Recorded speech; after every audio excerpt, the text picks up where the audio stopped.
I'm Bear Grylls, and I'm going to teach you how to survive in some of the most tamest places on Earth. I'm going to make it through an hour of challenges where most people would not survive 20 years without the proper survival training.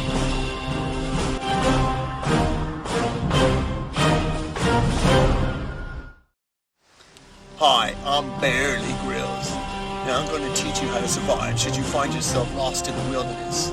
They dropped us off here somewhere in western Washington, and I'm going to have to make my way across this cold and jellyfish-filled water to get to the other side to find a high point so I can call in the heli for a rescue. But luckily today, I won't have to swim through the water like I normally would. I have a kayak. I'm going to make my way across. Let's go. Okay, when you're stepping into the kayak, you want to be very careful. You don't want to slip and fall, which could be catastrophic out here in the wilderness. So let's get in and head on over. Making my way over to the other side now, and you want to be very careful. You don't want to fall in the frigid waters because you'll get hypothermia really quickly. So we'll work our way to the other side and hopefully get to shore soon. Okay, there's our goal there, that house. It's in a clearing and it's very tall.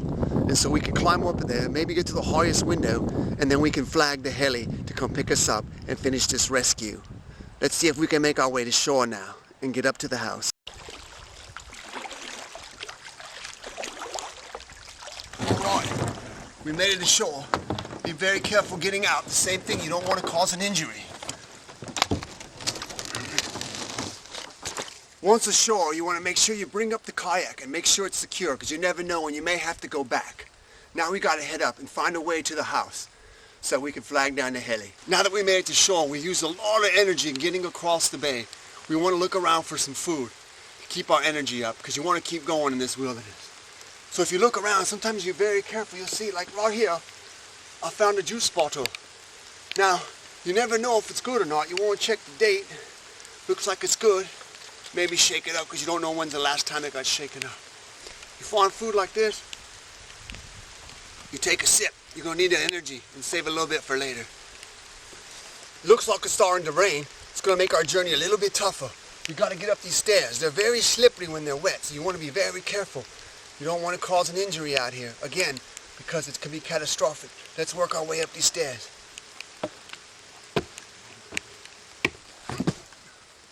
Very, very slippery, as you can see, slipping all over the place. You might want to put your hands down too for better grip. It's better when you got a four-wheel drive than just two like your feet. But you got to keep working your way up because it's starting to rain a little heavier now. We want to make sure we can get out of here. I made it up the slippery stairs. Now I've got to get up this grassy knoll right to where the fence is. It looks like that fence may be locked, so we may have to figure out a way over, which can be very tough. So you might want to find some sticks or something to help you get over. But let's check it first. Sometimes the owners leave them unlocked. Alright, luckily for us this gate's unlocked. I'll open it up and just get on through. Now we gotta make our way up the grassy knoll here. It looks like it's pretty slippery. We'll just have to be careful. Double tapping it. In the tame wild, you never know what to expect. This wet cement here, you could be caught and stuck for days. So you want to be very careful and lighten your load as much as possible. So you want to remove your backpack, which I do not have, so I do not have that luxury.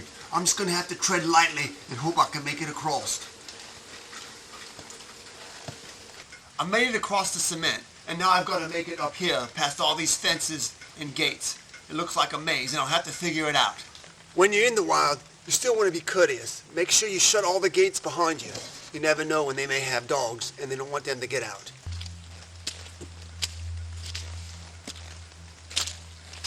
If you look very carefully, there's a couple of wild animals there at the stairs. Somehow we have to get around them without them seeing us. I'm going to try to walk up the stairs now. Luckily, these wild animals seem to ignore me, so I'll just go right past them. Hopefully they don't attack. This looks like a standard door, so I shouldn't have any trouble getting in. Just turn the knob and open the door and walk right in. We finally made it into the house. Once you're in the house, you want to make sure you remove your shoes because you want to be courteous to the owner. Now, the thing is, before it gets dark, we want to make sure we can build a fire. So we've got to look around and see if we can find stuff to keep ourselves warm. Many times when you're in a house like this, you'll come across something that looks similar to this, and it looks like some type of heating device. Now, if we could just find the switch, we'll have to look around a little bit. We might be able to turn it on and keep ourselves warm for the night. It seems like the switch is right here. Let's turn it on and see what happens. We got ourselves a fire. We're good for the night. From here, these stairs may seem insurmountable. It is a long way up to the top, but if you take it carefully, you can make it. Now remember, we're in our bare socks, and socks slips on carpet, so you want to be very careful. Again, the same technique we used outdoors, we want to use inside and slowly creep up on all fours. Just keep walking your way on up. All fours, remember, you don't want to slip in your bare socks. We're almost to the top, but we got more stairs coming. Now, before we climb any more stairs, we want to search around and look for food, because you're going to need that energy to get up the final leg of the stairs, and you never know when you're going to come across food again. Now, when you're in a house in a situation like this, one of the best places to look for food is in the refrigerator. Just open it up, and there's usually plenty to eat in there. And you can find what you want, take it, and eat it. Now, we'll have the energy to go up. But before we go up, there's one more thing I'm going to need.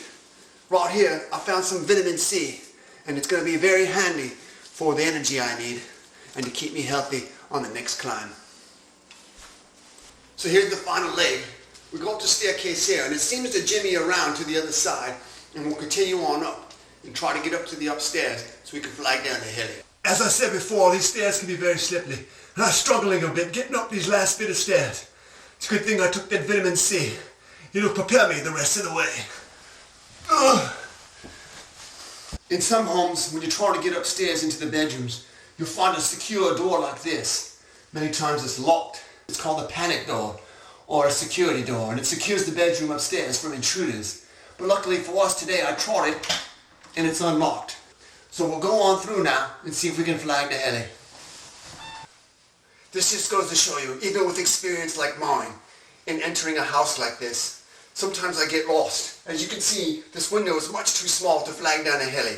So we need to find the other room where it has the big windows so that we can properly flag it down. Now, we'll have to work our way back through the hallways and see if we can get out of here. I finally found the room with the large picturesque windows, and now I can flag down the heli, and our mission is finally over. I'm going to be glad to be home after this one.